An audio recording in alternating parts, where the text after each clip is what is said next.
인공지능 기술이 무서운 속도로 일상 속으로 파고들면서 그 위험에 대한 경고음 역시 커지고 있습니다.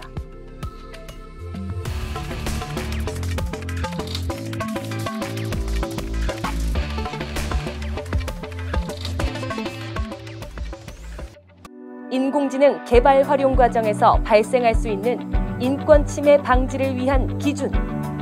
인권을 지키는 인공지능.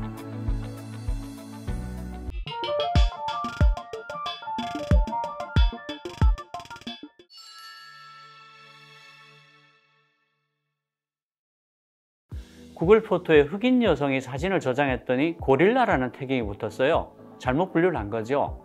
알고 봤더니 인공지능이 학습에 사용한 사진들이 백인 사진이 압도적으로 많았던 겁니다. 아마존이 해마다 100만 명 이상을 채용을 하는데요. 이 채용 시스템을 인공지능으로 자동화했더니 뜻밖의 굉장히 성차별적인 결과가 나온 겁니다. 지난 십수년간 아마존이 성차별적으로 채용을 하는 잘못된 관행을 갖고 있었던 거죠. 학습 데이터는 자기가 배운 그대로 하기 때문에 이 잘못된 관행을 그대로 따라서 성차별적인 결과를 내놓은 겁니다. 단계마다 적절한 지침과 규정을 마련해서 대응할 필요가 있는데요. 특히 학습 데이터의 오염이나 내재된 편견에 대해서는 세심한 주의가 필요합니다.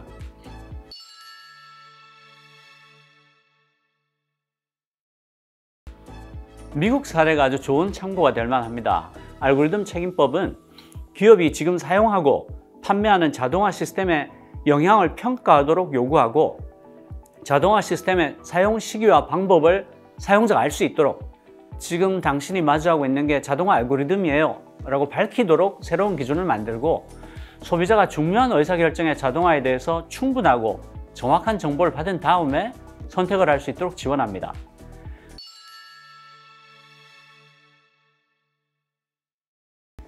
이루다는 사용자의 대화를 통해서 실시간으로 학습을 하도록 만들어졌어요. 대단히 악의적인 질문들을 계속 해가지고 유도하는 겁니다.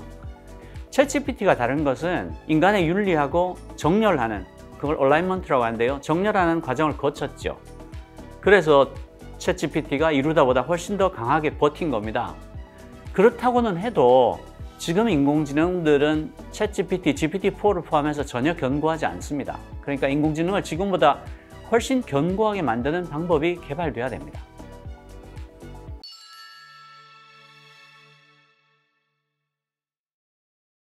사실은 거대 언어 모델이 처음으로 나타났다는 것을 알고 있어야 됩니다. 당연히 관련한 규정이 굉장히 미비하죠. 개인정보의 수집, 프라이버시, 인권 침해 등에 대해서는 거의 별다른 규제가 없다. 범학제적인 다양한 연구가 필수적입니다. 실제로 지금 생성형 인공지능을 써보시면 군데군데서 표절하고 모방을 아주 쉽게 발견할 수 있어요. 현재 수준으로서는 굉장히 곤란한 일입니다. 관련된 규정이 반드시 필요합니다.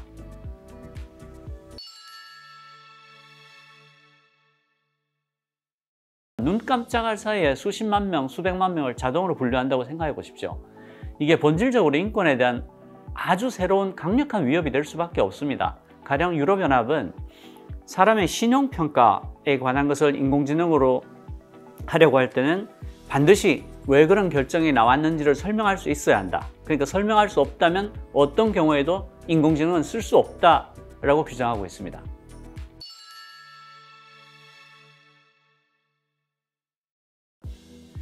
솔직히 대단히 미흡하다고 하지 않을 수 없습니다. 이 법안은 단지 인공지능, 고위험 인공지능 사업자에 대해서만 정의를 내리고 있습니다. 책임성은 뭐지? 프라이버시는 뭐야?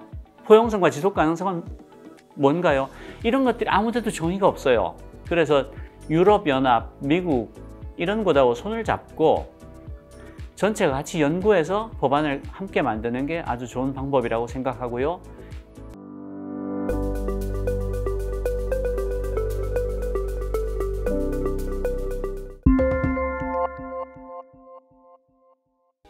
안녕하세요. 인권을 지키는 인공지능에 대해서 이야기할 이준일입니다.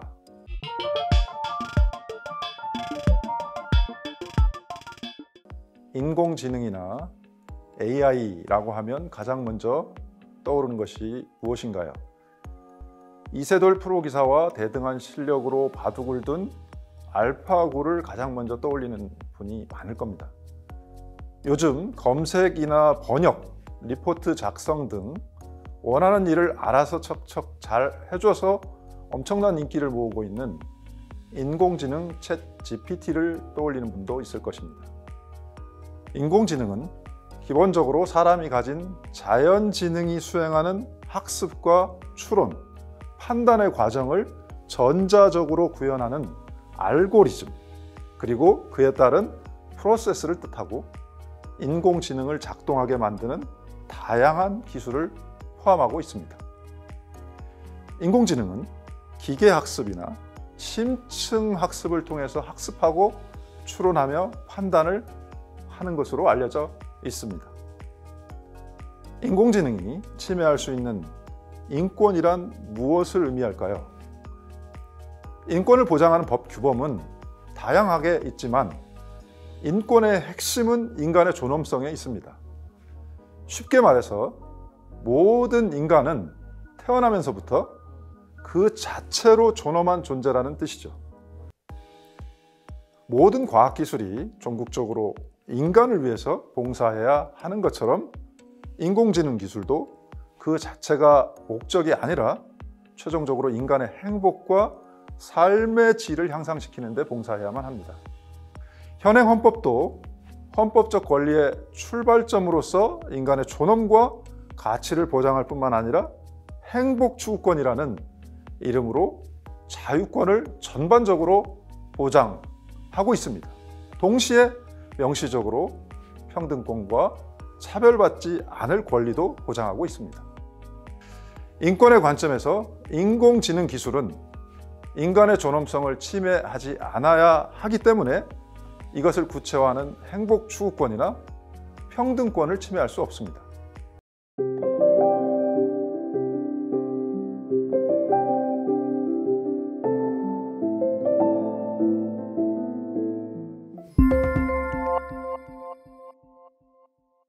하지만 인공지능의 학습을 위해서 제공되는 데이터가 양적으로나 질적으로 편향적이면 특정한 인종이나 피부색, 종교나 국적, 국가나 지역에 대한 편견과 고정관념을 담은 데이터로 입학 절차나 채용 절차, 그리고 수사 절차나 재판 절차를 진행하게 되면 수많은 편견이나 고정관념을 가진 일반적인 인간이 학생이나 사원을 채용하거나 수사나 재판을 할 때와 마찬가지로 인공지능도 편향적이고 불공정한 판단을 내릴 수밖에 없는 것이죠. 따라서 인공지능의 학습을 위해서 제공되는 데이터에 대해서 반드시 수시로 모니터링을 실시할 필요가 있습니다. 알고리즘에 따라 작동되는 판단이 특정한 집단에게 편향적으로 불리한 결과를 초래하지 않는지 정기적으로 점검할 필요가 있는 것이죠.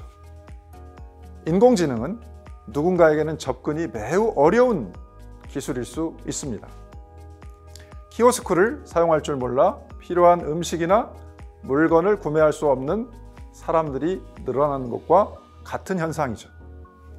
인공지능의 이용에 있어서 취약한 계층들을 위해서 반드시 정보 제공을 위한 교육을 해야 하는 것도 평등권의 관점에서 중요한 과제가 되는 이유가 여기에 있습니다.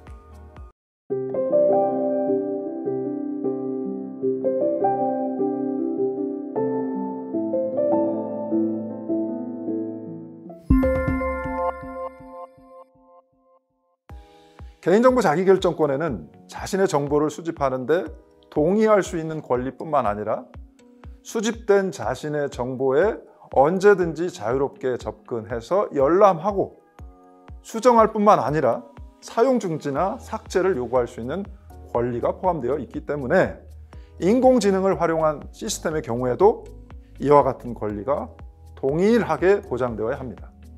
애초에 인공지능을 활용한 시스템이 개인정보를 수집하거나 처리하는 경우에는 최소한의 개인정보가 최소한의 기간 내에서만 수집되고 처리되어야 합니다. 특히 사상이나 신념, 노동조합이나 정당에 대한 가입이나 탈퇴, 정치적 견해, 건강 상태, 성생활 등과 같은 정보, 그리고 정보 주체의 사생활을 현저하게 침해할 수 있는 우려가 있는 민감한 정보, 이른바 민감 정보에 대해서는 인공지능을 활용해서 이것을 수집하거나 처리하는 경우에 반드시 별도의 동의를 받아야 하고, 불가피하게 수집된 민감 정보의 정확성 그리고 최신 상태를 꾸준히 확보하는 등으로 특별한 주의를 기울일 필요가 있습니다.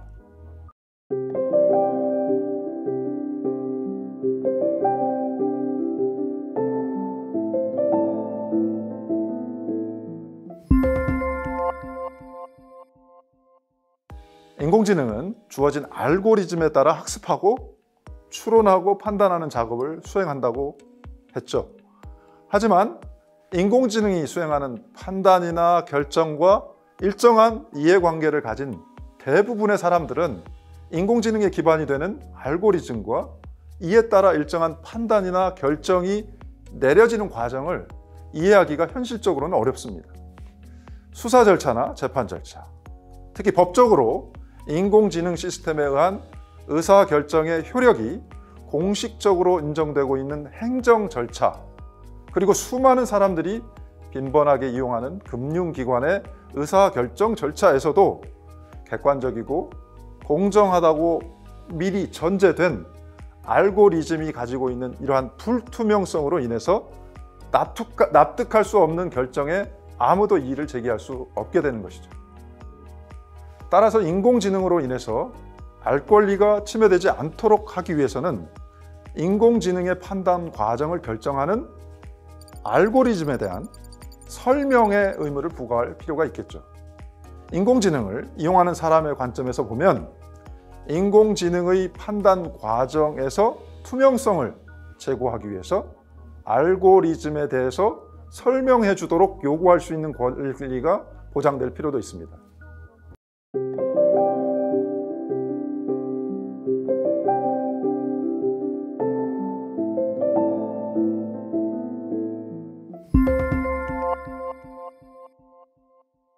인공지능을 활용한 자율살상 무기는 인간의 존엄성을 심각하게 침해할 수 있기 때문에 법적으로 금지될 필요가 있겠죠. 그리고 인권을 상당하게 침해하는 인공지능, 다시 말해서 고도로 위험한 인공지능에 대해서는 법적인 규제가 뒤따라야 합니다. 예컨대 음성인식 기술이나 안면인식 기술과 같은 생체인식 기술을 활용하여 디지털 신원 확인이나 추적이 가능한 어떤 감시 체계를 구축하는 것은 집회나 시위의 자유를 포함한 표현의 자유, 그리고 이동의 자유에 대한 상당한 침해를 가져올 수 있습니다. 또한 전자적 노동 감시에 의해서 근로자의 인권을 상당하게 침해할 수도 있습니다. 따라서 이러한 인공지능은 공공장소에서 사용하는 것을 원칙적으로 금지하고 오로지 법원의 영장을 통해서만 허가의 방식으로 통제함으로써 예외적으로만 허용할 필요가 있습니다. 또한 인권을 일정 정도로 침해하는 인공지능, 다시 말해서 제한적인 위험을 가지는 인공지능은 이것을 이용하는 당사자들에게 인권 침해의 가능성을 미리 설명하고 당사자의 동의를 얻는 등등의 절차가 필요합니다.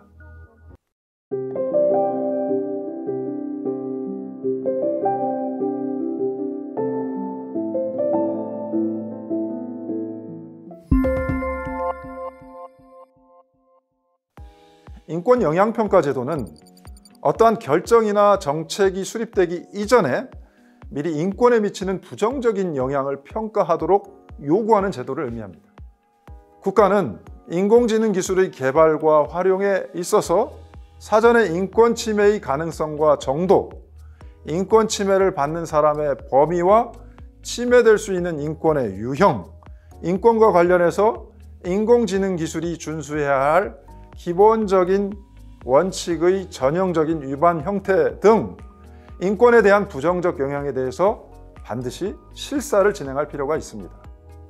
특히 앞서 언급한 알고리즘의 불투명성으로 인해서 발생할 수 있는 알 권리에 대한 침해 가능성, 데이터의 편향성으로 인해서 발생할 수 있는 평등권에 대한 침해 가능성, 수월한 개인정보 수집과 처리로 인해서 발생할 수 있는 개인정보 자기결정권에 대한 침해 가능성 등을 집중적으로 실사할 필요가 있는 것이죠.